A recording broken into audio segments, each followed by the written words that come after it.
Hello everyone, how are you doing? This is MD Tech here with another quick tutorial. In today's tutorial, I'm going to show you guys how to enable the feature in Microsoft Edge to prompt you or ask you before you close multiple tabs. So if you're the kind of person that accidentally closes out of a web browser but has a whole bunch of tabs still open, but you want a little reminder like asking you if you really actually want to close everything out, well, in today's tutorial, I have you covered, and we're going to go ahead and jump straight into it. So we're going to start off by opening up Edge, and then you want to select the menu icon up at the top right. So go ahead and left click on that.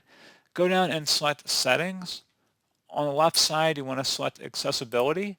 And then on the right side, underneath Make Microsoft Edge Easier to Use, where it says Ask Before Closing a Window with Multiple Tabs. If you want to turn that on, just toggle that to the on position, which is indicated by a blue filled in oval. And if you want to turn that off, you just would toggle that to the off position. And that's pretty much it. So pretty straightforward process, guys. Do hope I was able to help you out, and I do look forward to catching you all in the next tutorial. Goodbye.